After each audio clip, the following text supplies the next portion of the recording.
los voy a dejar tanto porque voy acá a lo Sí. pero acá lo estoy escuchando de todas formas. Sí. Que va. Mucha suerte. Y les voy a poner el aire. ¿Quién es? ¿Sí? Sí, está bien. Que luego Muchas gracias. Se encierra. se encierra, exactamente.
Muy buenas tardes, bienvenidos a una emisión más de nuestro programa Generando Valor, Diálogo con el Colegio de Contadores Públicos, transmitiendo desde las instalaciones del Colegio de Contadores Públicos de Michoacán, en esta ocasión con un tema muy interesante que hemos denominado blindaje penal fiscal en las empresas.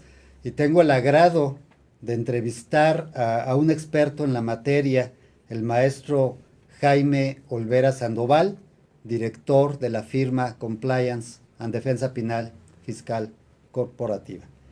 Jaime, bienvenido. Buenas tardes. Muy buenas tardes, estimado Rodrigo. Muchísimas gracias al Colegio de Contadores Públicos de Michoacán. Muchísimas gracias por esta oportunidad de compartir algunas impresiones con relación a este importante, relevante y tema tan vigente, estimado Rodrigo. Muchas gracias. Bueno, pues vamos a entrar en materia y la primera pregunta que te haría, mi estimado Jaime, blindaje empresarial, blindaje suena así como a protección. ¿Qué es esto del blindaje empresarial? Así es, permíteme utilizar una analogía con la cual se pueda comprender de una mejor forma esta frase que se ha venido utilizando en diversos foros.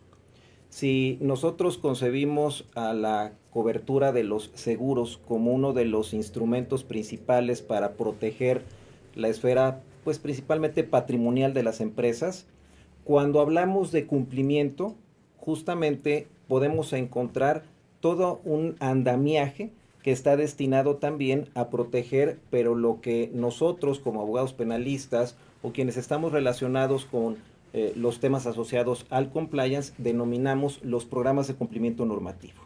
Es decir, es una cobertura, es un manto protector que se le provee, que se le suministra, que se instala en la empresa precisamente para gestionar los riesgos, que en este caso son riesgos de carácter penal fiscal, estimado Rodrigo.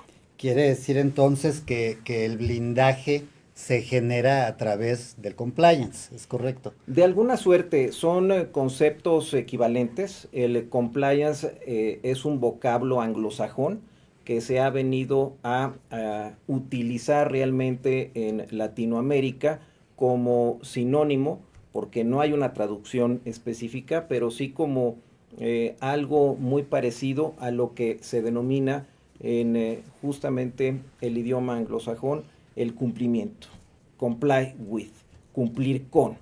Si nosotros adaptamos este vocablo a esta nueva cultura del cumplimiento, pues sí, compliance es también blindaje. Y en este sentido, pues digamos que ambos conceptos están destinados a identificar la vocación natural que tiene una empresa de ser fiel a la norma. Y creo que por ahí podríamos colocar justamente este concepto, estimado. Y quiere decir que va orientado obviamente a prever riesgos, a situaciones de riesgo, que en este caso hablamos de un riesgo penal fiscal, ¿es correcto? Definitivamente, y justamente lo que tú estás comentando es muy importante porque hablar de compliance es un tema muy vasto y puedo invitar inclusive a nuestro amable auditorio a que en algún buscador como Google, que es el más tradicional, coloquen simple y sencillamente la palabra y evidentemente van a encontrar no decenas, ni cientos, ni miles, sino quizás varios cientos de miles o hasta millones de resultados. ¿Por qué? Porque el tema es vastísimo. Estamos hablando de un gran océano y un gran océano de posibilidades. Y esto quiere decir que si tomamos una porción de compliance y la utilizamos para abordar justamente la protección o el blindaje penal fiscal, pues estamos hablando de compliance penal fiscal propiamente dicho. Correcto. Y en ese ámbito penal fiscal, la materia fiscal por sí misma tiene un gran ámbito de cumplimiento, están todas las disposiciones aplicables. ¿Y cuándo migra eso hacia una situación penal, digamos? Si me permites, justamente para dar respuesta a tu amable pregunta, estimado Rodrigo, fijar un poco la brújula, por decirlo así, de dicho cumplimiento. ¿Por qué? Porque cuando se aborda el tema de compliance sin especificar justamente los parámetros, la ubicación exacta del tema, quizás nos pudiéramos desviar o empezar a ir a otros territorios o latitudes, evidentemente respecto de este gran tema. ¿Y a qué me refiero? Si hablamos de cumplimiento o hablamos de compliance, quizás se pregunte el auditorio, bueno, ¿cumplir con qué? Y aquí me gustaría fijar dos grandes parámetros, la norma interna y la norma externa.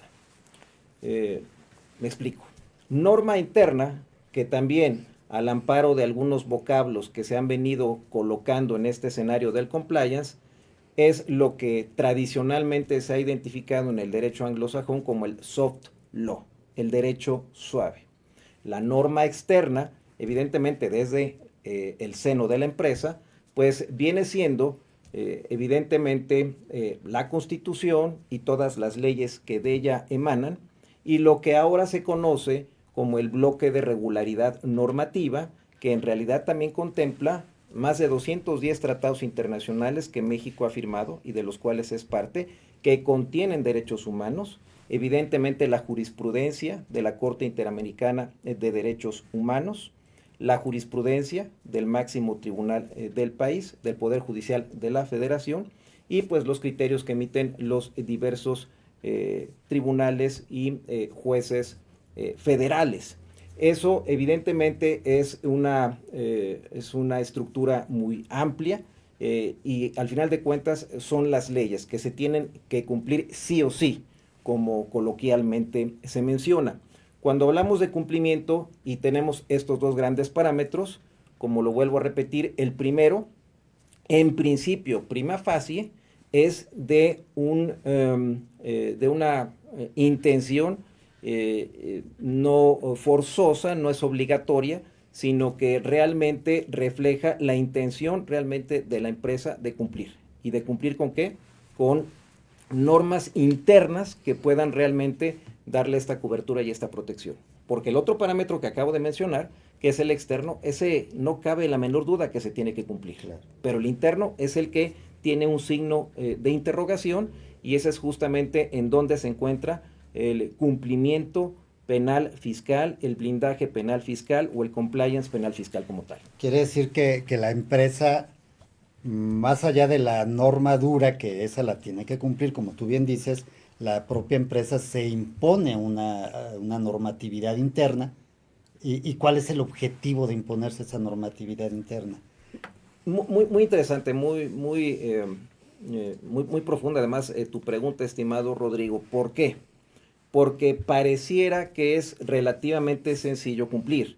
Y bueno, pues ahí están las leyes, ahí está la Constitución, ahí está un código fiscal, está una ley del impuesto sobre la renta, están los reglamentos, las disposiciones de carácter general y un universo pues muy vasto de normatividad, de leyes, de reglamentos, de códigos de carácter fiscal.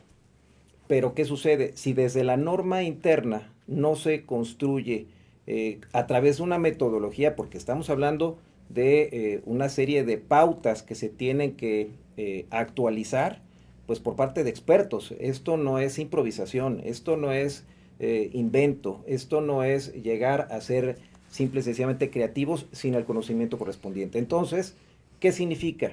¿Cómo cumplir? Desde el seno de la empresa tiene que surgir esta intención, esta vocación de hacerlo. ¿Cómo? A través de procesos, de procedimientos, de líneas, de pautas, de metodologías, de directrices, precisamente para gestionar los riesgos que hoy por hoy ya se colocan en un escenario, pues evidentemente muy relevante para la empresa. Correcto. Tenemos reformas fiscales, nada más y nada menos desde 2019. La agenda pública ha venido pues insertando en el escenario nacional toda una estructura dedicada a la recaudación, y en ese sentido pues juegan un rol muy importante desde los contadores públicos, los empresarios y las empresas como tales, pero también los riesgos que puede conllevar o implicar el no cumplir adecuadamente.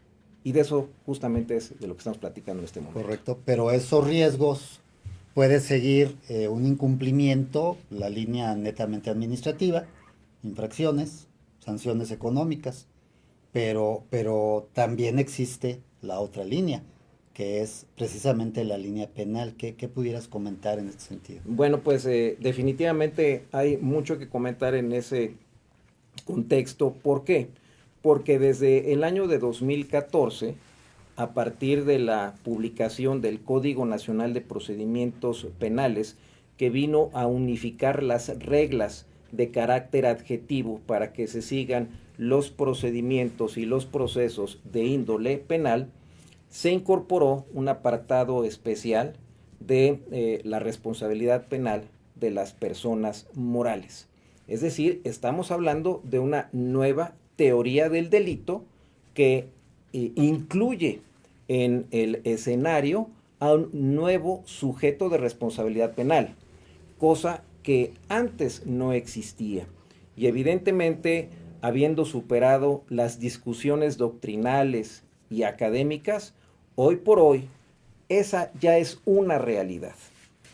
Esta inclusión sufrió un ajuste en el año de 2016, si no me equivoco, en lo que fue llamada la miscelánea penal, y en la cual se incorporó en el artículo 421 de este Código Nacional de Procedimientos Penales, por ahí del 18 de junio de ese año, justamente el modelo que se viene adaptando de un país de donde México pues ha venido prestándole mucha atención, que es España.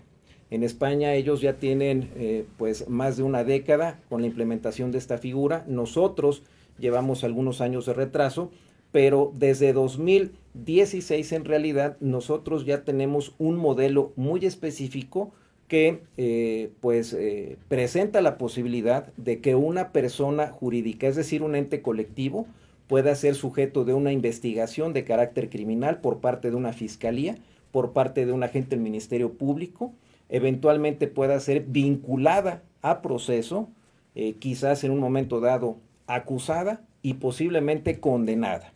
Esa es una nueva realidad. Y dentro de este escenario, evidentemente existe también la posibilidad de que esta empresa que está siendo investigada y que puede estar ingresada en el carril del proceso penal, pues evidentemente sufrir todas las consecuencias que eso pueda traer. Te adelanto, estimado Rodrigo, sí. Una de ellas, y que es muy, pero muy grave, es incluso en términos del artículo 422 de este Código Nacional de Procedimientos Penales, pues lo que podríamos decir que es la pena de muerte, la disolución de la empresa. Y eso, pues, es muy, muy grave. Es una situación realmente grave, y es un tema que debe estar en el conocimiento del empresario, porque su desconocimiento puede llevar precisamente a esas consecuencias. Esto implica que el empresario debe tener una asesoría muy adecuada para conocer la temática y prepararse contra los riesgos que esto entraña, ¿no? Definitivamente, mi estimado Rodrigo, debemos recordarle a nuestro amable y gentil auditorio que el tema del cumplimiento no es nuevo, el compliance tampoco es algo reciente. El cumplimiento prácticamente siempre ha existido desde que hay pues una estructura legal, un corpus juris, un sistema jurídico vigente en cualquier nación, en cualquier estado de derecho como el nuestro. Lo que pasa es que ahora, con todas las transformaciones jurídicas que estamos viviendo, el compliance viene a jugar un rol preponderante, porque la empresa también ya viene siendo un agente indispensable del concierto nacional y mundial, evidentemente. Pero en México, pues gran parte de las empresas, que son muchas de ellas familiares, no nada más generan empleos, sino que tienen que cumplir una infinidad de obligaciones. Y te pongo un ejemplo. En cuestión de minería, si hablamos de todas las obligaciones, desde la constitución de la empresa hasta la creación de una gran estructura para poder extraer los minerales del subsuelo, estamos hablando que este tipo de empresas tiene que cumplir con alrededor de 17,000 obligaciones. ¿Sabes lo que ello implica? Pues evidentemente es toda una labor, me atrevería a decir, de inteligencia corporativa. Sí, son grandes entes colectivos que tienen que enfrentar una regulación muy potente, con mucha fuerza, por decirlo de alguna suerte, y si no están preparadas para gestionar estos riesgos, pues evidentemente puede haber consecuencias, y entre ellas están las fiscales. ¿Sí? Ahora, hace unos días fue publicada en el Diario Oficial de la Federación, me parece que fue el día 12 de este mes, justamente la llamada reforma fiscal, la miscelánea fiscal de este año 2021, para que pueda ser aplicada en 2022, pero lo mencioné hace unos momentos, esto se viene presentando desde hace algunos años a la fecha, y se han venido cerrando cada vez más puertas. Tuve oportunidad de echarle un vistazo a esta reforma, y si no me equivoco, hay dos últimos párrafos de uno de los artículos que incluso le quitan la posibilidad a los agentes aduanales de poder excluir conductas criminales cuando no son informados, me parece, de algunos avisos. No tengo el dato como tal, pero lo que quiero destacar es que la autoridad cada vez está colocando a las empresas como aliadas del Estado para la prevención de delitos. Y eso incluye al empresario. Por eso es muy importante la pregunta que me haces. Hoy en día las empresas necesitan, pues sí o sí, de contar con asesores responsables que conozcan de estos temas y que al menos sensibilizan al empresario de su importancia. Correcto. Mucho se ha hablado de la cuestión delictiva. Cuando pensamos en empresa, pensamos en personas morales, que es el tema que tú acabas de mencionar, pero finalmente también la persona física es empresa. Y la persona física también requiere estos servicios, creo yo, ¿no? Definitivamente, mi estimado Rodrigo, acabas de tocar un tema muy importante, y te pongo un ejemplo. Hay obligaciones específicas en materia de compliance penal en la ley federal para prevenir la trata de personas. Desde un café internet, desde un establecimiento para proveer servicios de masaje, desde un establecimiento que provea de bebidas alcohólicas, etcétera. Hay obligaciones de compliance. Pero bueno, eso es un ejemplo. Estamos hablando de compliance fiscal, y yo contestaría de alguna suerte, o más bien alimentaría la reflexión que tú haces en el siguiente sentido. El artículo 95 el artículo 95 del Código Fiscal de la Federación es un artículo que no es nuevo. Es un artículo que tiene ya muchos años aplicándose, y es un artículo que desvela de alguna suerte un elenco de posibilidades en materia de compliance. ¿Y cuál es la razón? Bueno, pues que hoy en día, si una empresa tiene un inadecuado control y gestión del cumplimiento de sus obligaciones fiscales, pues simple y sencillamente nosotros podemos asomarnos a este artículo 95 para ver que ahí están colocadas prácticamente todas las figuras de participación delictiva. Me refiero a los autores, a los coautores, a los autores mediatos, a los partícipes cómplices, a los partícipes inductores. Y quizá el auditorio se esté preguntando, bueno, ¿por qué el maestro Jaime Olvera está platicando de estos temas? Pues porque me parece que es uno de los elementos más resplandecientes en el tema de compliance penal fiscal, mi estimado Rodrigo. Porque un descuido, un tema que pueda derivar de sede administrativa a la penal, y que genere un citatorio de un ministerio público a la empresa por la probable comisión de un delito, pues evidentemente ahí en esta figura están los protagonistas, están quienes pudieron haber intervenido en esta posibilidad. Y estamos hablando desde el empresario, el consultor o el contador público, el contador interno, la propia empresa, y pues quizá más adelante pudiéramos platicar de las enormes consecuencias y trascendencias por determinados montos que esto podría traer por temas asociados a la delincuencia organizada, que es otro de los grandes temas. Perfecto, hacemos una pequeña pausa y regresamos con estos temas tan importantes.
Bien, estábamos platicando acerca de los riesgos que se pueden llegar a generar desde la óptica penal fiscal, la importancia de conocer estos riesgos.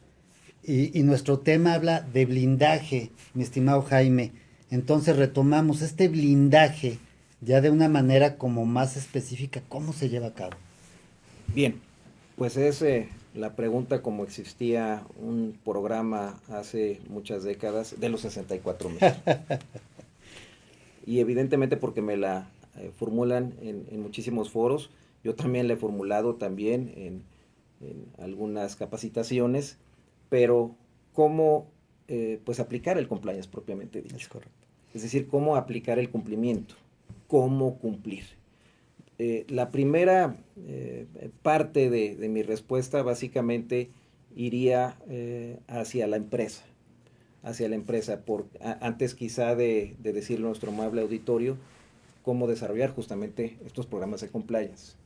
Y sería indagar si realmente en la organización, en el ente colectivo, hay una intención, como ya lo he señalado, una vocación, una decisión de cumplir y de cumplir bien. ¿Por qué?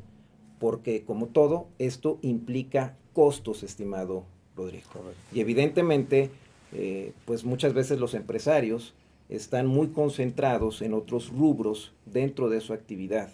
Y quizás esta parte que es muy novedosa, eso sí, en cuanto al modelo de responsabilidad penal de las empresas, en cuanto a los entes colectivos que están sujetos a una investigación de carácter criminal, que por cierto, cada día hay más carpetas de investigación en este sentido en nuestro país, principalmente en la Ciudad de México, pues aunado a una enorme regulación, a las cargas fiscales, los problemas o las cuestiones pues, de nómina, al pago de los empleados, quizá puedan distraer un poco al empresario de este gran tema que estamos platicando el día de hoy. Pero para llevarlo a cabo se requiere, primero que nada, justamente esa intención y la posibilidad de que esto pueda representar un gasto. Ahora, ¿cómo implementar programas de compliance? El segundo gran subtema que yo te mencionaría es a través de quién o quiénes lo deben de implementar. Pues, como ya lo dije, la empresa en primer lugar, una vez que lo decida. Y en segundo lugar, un profesional. En muchos foros se ha dicho que tiene que ser un abogado, que tiene que ser un fiscalista, que tiene que ser un contador, que tiene que ser un actuario, etcétera. Bueno, hay una diversidad de opiniones. Yo diría que cualquier profesional capacitado en temas de cumplimiento normativo, que cuente con estudios de posgrado en la materia, con el acompañamiento al menos de un abogado penalista, es quien puede implementar, ahora sí que, pues una metodología. Hablar de compliance es hablar de una metodología que, primero que nada, en este tercer gran subtema, implica como primer elemento un diagnóstico, una auditoría, una revisión del ente colectivo. Es decir, como un doctor que va a conocer a su paciente y cuál es su condición y el posible pues padecimiento para poderle recomendar o recetar el tratamiento adecuado para solucionar su aflicción, su dolor, su queja. Bueno, lo mismo sucede, digamos que bajo esta analogía, desde el punto de vista de este grupo multidisciplinario de expertos. No estamos hablando de una sola persona, ¿por qué? Y te pongo un ejemplo, abro un paréntesis. El abogado o nosotros los abogados no somos expertos en materia fiscal, lo son ustedes. Como tú, mi estimado doctor Rodrigo Servín, tú tienes elevadísimos conocimientos a un nivel quirúrgico, me atrevería a decir, en materia contable, fiscal, financiera, temas asociados a los negocios.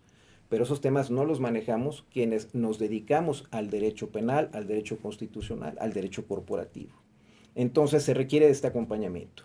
Y esta metodología, que implica en primer lugar, en este tercer rubro, un diagnóstico de la organización, y dentro de este diagnóstico hay que llevar a cabo un análisis de los riesgos a los cuales está sujeta esta empresa. Y una porción de este diagnóstico tiene que ver con los riesgos penales fiscales. Es decir, cómo está cumpliendo la empresa. ¿Lo está haciendo bien?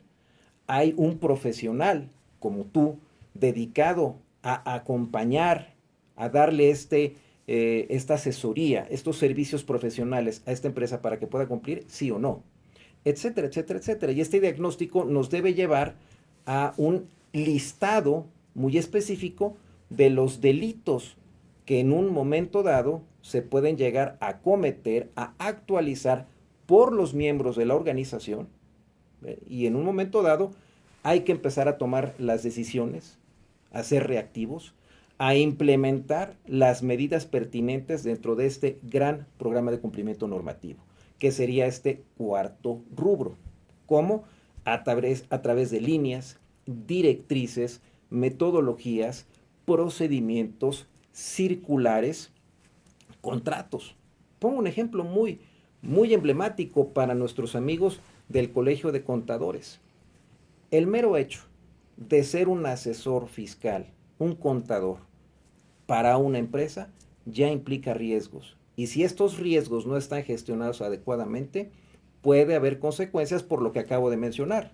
Y si no, pueden ustedes voltear a revisar el artículo 95 del Código Fiscal de la Federación, en donde están todas estas formas de participación delictiva.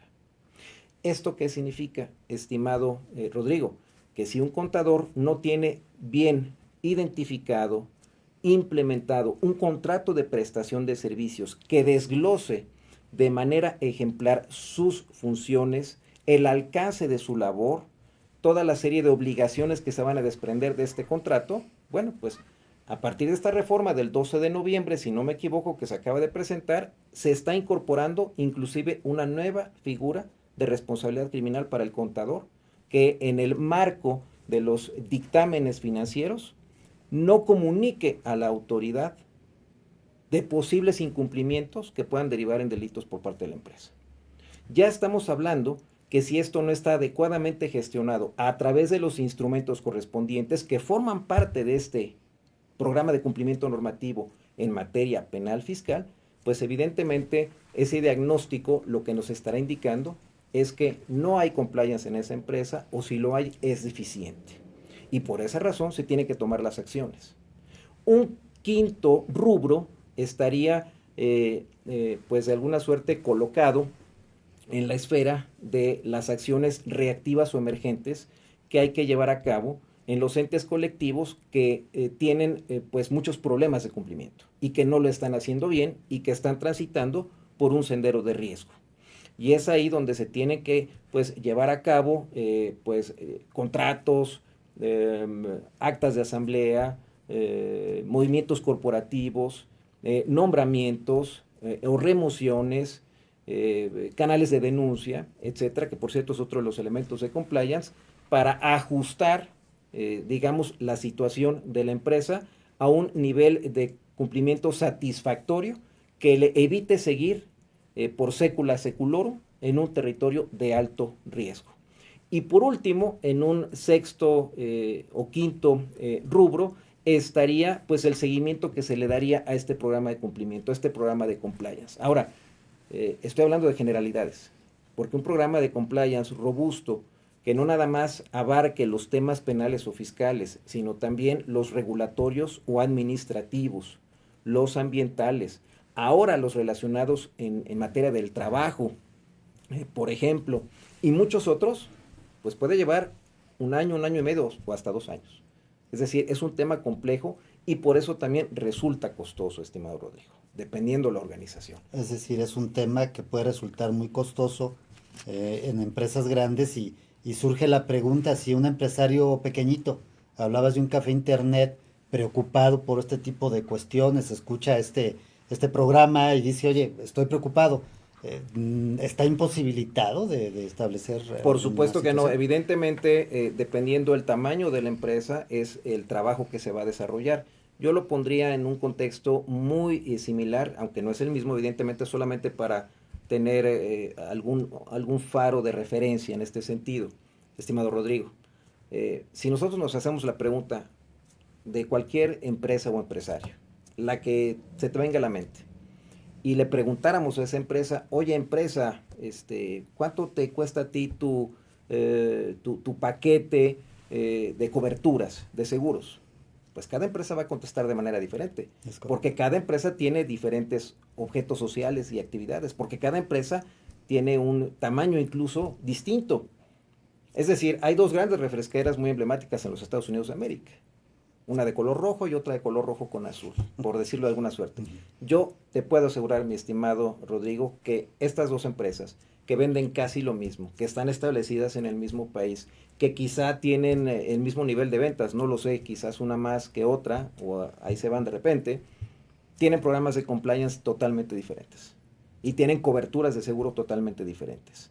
Regresando al tema de café internet, donde hay obligaciones específicas en la ley federal para prevenir la trata de personas relacionadas justamente con la trata de personas, con los temas de secuestro, de pornografía, de pedofilia, de tráfico sexual, de prostitución, ¿sí? Pues se tiene que establecer un pequeño programa de compliance que además se le puede dotar a este pequeño establecimiento para que cuente con los instrumentos mínimos indispensables para poder enfrentar el día de mañana alguna contingencia. Correcto. En ese sentido, estimado Rodrigo. Y en la materia penal, por ejemplo, ese café internet, si entendí bien el proceso que nos platicaste hace un momento, tendría que empezar por ver a qué situaciones en materia fiscal está sujeta y dónde tiene riesgos de carácter fiscal por incumplimiento o incumplimiento deficiente y que pudieran llegar a trascender hasta el ámbito penal, ¿no? ¿Sería de esa manera? Por supuesto, y te voy a poner un ejemplo. Si nosotros analizamos el contenido del artículo 113 bis del Código Fiscal de la Federación, todo lo que tiene que ver con la expedición, la compra, venta, enajenación de comprobantes fiscales que amparen operaciones inexistentes, falsas o actos jurídicos simulados, que muchos de nuestros amigos del auditorio ya conocen más que a la perfección. Si evidentemente hablamos de los elementos del tipo penal para que se pueda pues impulsar una carpeta de investigación, vamos a suponer que la generación de este comprobante fiscal digital por internet del CFDI se hace desde ese café internet. Es decir, desde el centro remoto telemático o informático de este establecimiento. Y hay manera, digo, yo no conozco temas informáticos, pero si en una hipótesis imaginaria hubiera manera de comprobar que, bueno, se dio desde este establecimiento y resulta que este establecimiento o este café internet, por la renta que le da a los usuarios de poder utilizar sus máquinas durante X horas o minutos a cambio del pago de una contraprestación, pues es un centro en donde se expiden de manera cotidiana o pues muy frecuente estos comprobantes, pero que están destinados a lo que pues antes o ahora se sigue llamando como los factureros, que se dedican justamente a simular operaciones en ese sentido, pues menudo problema en el que está ya también el café internet y quizás sin saberlo, porque pudiera estar ingresado en una forma de participación delictiva que lo puede llevar hasta una citación en un carácter de testigo inicialmente o de partícipe el día de mañana dentro de estas figuras de participación delictiva. Como si él fuera el origen de esa conducta Pues al menos delictiva. participar en la cadena de todos aquellos que están pues utilizando estos instrumentos para pues delinquir, evidentemente. Ahora, aclaro, el artículo 113 bis como tal impone enormes retos y desafíos para un fiscal para poder pues comprobar todos los elementos del delito. Digo, ahí ya es hablar un poco de temas relacionados con la defensa penal fiscal de empresas y negocios, pero eso no quiere decir que no exista la posibilidad, uno, de que se abra una carpeta de investigación, de que se inicie una investigación y de que se empiecen a generar actos de molestia al empresario. Y yo creo que a nadie, al menos yo no conozco a ninguna persona que le agrade traer a cuestas un expediente, una carpeta Claro de que no, investigación. por supuesto. Bien, el hecho de implementar un programa de compliance en esta materia evita la comisión de delitos. Definitivamente, vuelvo a la misma analogía. Yo te preguntaría, estimado Rodrigo, la contratación de un seguro contra una colisión, un seguro para los automóviles, ¿evita que se pueda generar un accidente? Definitivamente no. Pues aquí sucede algo muy similar. Evidentemente, el compliance no es sinónimo de una varita mágica que simple y sencillamente por implementarlo va a evitar que se cometan los delitos. Lo que sí va a provocar el compliance es una adecuada gestión de los riesgos, en este caso de carácter penal fiscal. Y eso, evidentemente, al igual que una cobertura que provee una póliza de seguros, pues le va a dar al empresario tranquilidad, la posibilidad de que no sufra una afectación en su esfera patrimonial, porque en un dado caso pagaría un deducible si se tratara de un seguro, y en el caso del compliance habría enormes posibilidades para que el empresario prácticamente se excluya, salga de esta avenida de investigación, de vinculación a proceso, de acusación o de condena en la parte o en la fase de juicio oral, si es que llegase hasta ese momento. ¿Y por qué es tan importante, mi estimado Rodrigo? Porque hoy por hoy, de existir una conducta criminal en términos de defraudación fiscal, contrabando o el 113 bis del Código Fiscal de la Federación, y si estamos hablando de los montos a los que se refiere justamente el 108 y a los que están establecidos en el artículo 167 del Código Nacional de Procedimientos Penales, se abren dos carpetas de investigación. Y en una de las carpetas de investigación se va a seguir una investigación propiamente dicha para la empresa, para el ente colectivo, y otra para las personas físicas. Y antes de que nos fuéramos al corte, te adelantaba un poco de los temas asociados a la delincuencia organizada. Porque si nuestros amigos que están muy atentos a este tema seguramente se preguntarán, bueno, ¿y qué pasa con la empresa?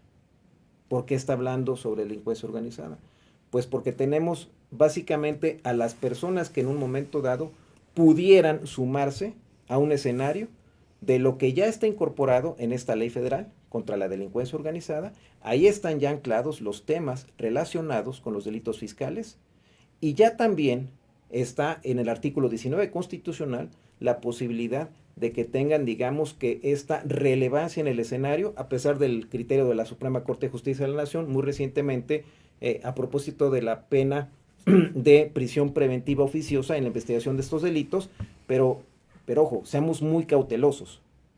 Queda la prisión preventiva justificada a cargo del Ministerio Público. Correcto. Eso no quiere decir que se elimine. Entonces, veamos que aquí hay un gran tema para las empresas que tributan, pues de manera muy importante, porque si hablamos de empresa, es uno de los actores. Si hablamos del empresario, si hablamos del consejero, si hablamos del contador interno, si hablamos del contador externo, ya llevamos 5 personas. Es decir, 3 o más de las que establece la Ley Federal contra la Delincuencia Organizada. Entonces veamos que este tema es de enorme trascendencia y no es una cuestión menor. Que al menos los empresarios no estén sensibilizados los contadores públicos, los operadores jurídicos de la enorme relevancia que conlleva, mi estimado Rodrigo. Correcto. Al inicio de esta charla hablabas también de responsabilidad penal para las personas morales como algo novedoso aquí en nuestro país. Y hablaste de la pena de muerte como una posibilidad. ¿Qué pasaría si se da el caso, una situación de carácter penal, que condene a la empresa a desaparecer? Desaparece la empresa, el accionista, el empresario podría pensar, pues abro otra. Y vuelvo a empezar y ya tengo mi cartera de clientes, tengo todo. ¿Así funciona? ¿Así de fácil? ¿O No, qué pasaría? no, particularmente en este caso hay un candado que establece también el propio Código Nacional de Procedimientos Penales, que incluso aquellas empresas que pues pretendieran seguir ese camino no podrían eludir su responsabilidad. Pero antes de ingresar esta muy amable reflexión de tu parte, estimado Rodrigo, me gustaría también hacer un comentario Sí, adelante. en el siguiente sentido. Recordemos que estas reformas implementadas desde la expedición del Código Nacional de Procedimientos Penales en marzo de 2014, con la modificación que se dio el 18 de junio del año 2016 y con el nuevo modelo de responsabilidad penal para las personas jurídicas, están destinadas a ser pues una contención del crimen y sobre todo a combatir aquellas personas jurídicas fantasma, pantalla, cosméticas, que se crearon exclusivamente para delinquir.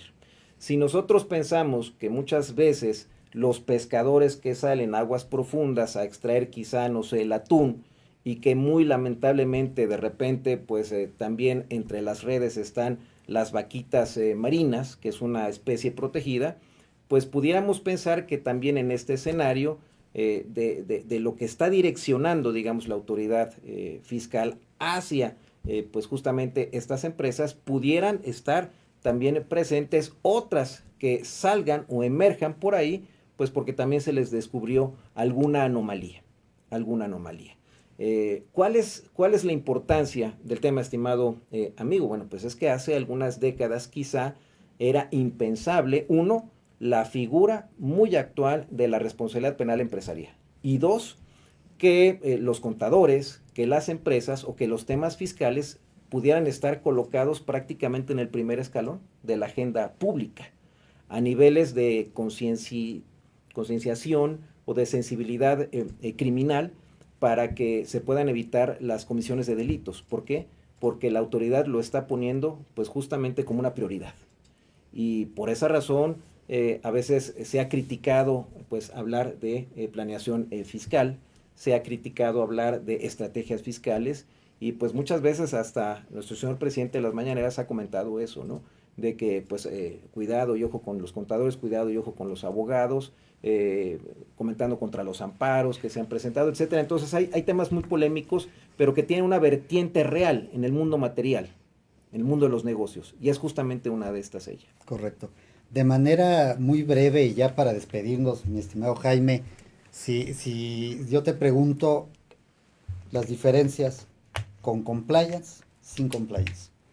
Si tú pudieras decir 2 o 3 diferencias así muy precisas, que la gente quede perfectamente consciente de la importancia de contar con estos programas. Bueno, definitivamente una empresa sin compliance, puedo de alguna suerte colocarlo nuevamente en esta analogía, es una empresa desprotegida. Es como si no tuviera sus debidas coberturas de seguros contra accidentes, contra siniestros, contra incendios, pero hablando desde el punto de vista de cumplimiento normativo. Definitivamente va a estar desprotegida. 2. Una empresa sin compliance quizá a la larga pueda ser improductiva, porque toda esta gran transformación jurídica que se ha venido presentando en las últimas